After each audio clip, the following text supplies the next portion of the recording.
ሰላም እንዴት ናችሁ? ውድ ተመልካቾች እኔ በጣም ደህና ነኝ፣ እግዚአብሔር ይመስገን።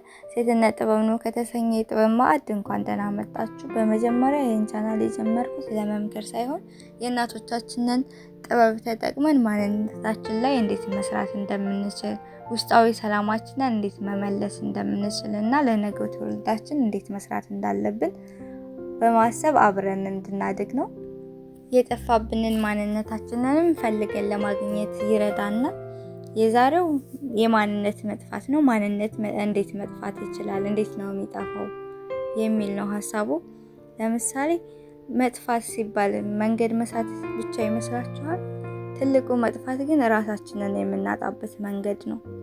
እኔ ሳላቀውና ሳላስበው የጠፋውበት መንገድ እና ማንነቴ የተሸረሸረበት መንገድ ውሳኔዎችን በራሴ መወሰን ሳቆም፣ ሰውን ላለማስቀየም ራሴን ሰዋሽ፣ ሰውን ለማስደሰት የራሴን ፍላጎት ስደብቅ፣ ባለኝ ነገር መርካት ሳቆም፣ ከፈጣሪ ይልቅ ይሉንታን ሳስቀድም፣ ይሉንታን ስፈራ፣ ያን ቀንና የልጅነት መልካሙ ማንነቴ ጠፍቶብኛል።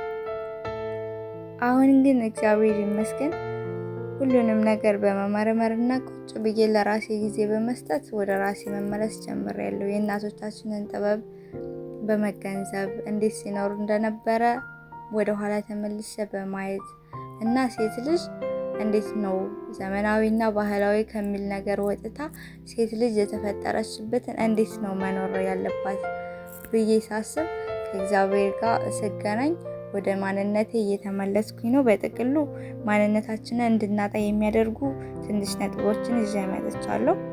ለምሳሌ አንደኛው አዎ የማለት በሽታ። ማንነታችንን የሚያጠፋው ለራሳችን አይደለም ማለት ያለብንን ለሰው ስንል አዎ ማለት ስንጀምር፣ የሰውን ፍላጎት ለማሟላት ስንሮጥ የራሳችንን ፍላጎትና ድምፅ ስንቀንስ የራሳችን ማንነት እየጠፋ ይሄዳል። ሁለተኛው ማስመሰልና ደስተኛ መስሎ ለመታየት መሮጥ፣ መጣር። በውስጣችን ሰላም ባይኖርም ለሰው ግን ሁሉ ነገር ሰላም ነው ብሎ የመታየት ፍላጎት የራሳችንን ማንነት ይደብቃል። ትክክለኛውን ማንነታችንንና ስሜታችንን መደበቅ ስንጀምር ራሳችንን እናጣለን። ራሳችንን የምናይበት መስታወት ይጋረዳል። ሶስተኛው ከእውነት መራቅ ነው። በልጅነታችን የነበረው ንጹህና እውነተኛ የማይፈራና መልካም ማንነት በጊዜያዊ ጥቅሞች፣ በይሉንታ፣ በስቀቀን ስንቀይራቸው ማንነታችንን ያሳጡናል። ራሳችንን ከመፈለግ ይልቅ ሰዎችን በማውራት፣ ሰዎች ጋር ብዙ ጊዜ በማሳለፍ፣ ስልክን በመጎርጎር፣ ሙዚቃ በማዳመጥ፣ በተለያዩ ሱሶች በመጠመድ ውጫዊ ደስታን በማስቀደም ምርጫ ስናደርግ ማንነታችን መሪ ያጣል። ዛሬ ራሳችሁን ጠይቁት እስኪ።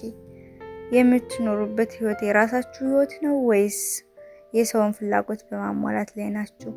ቀጣይ ቪዲዮ ክፍል 2 ይህ ስሜት ምን አይነት ስሜት እንደሚፈጥር፣ ራስን ማጣት ምን አይነት ስሜት እንደሚፈጥር በሚል ቪዲዮ መለሳለሁ።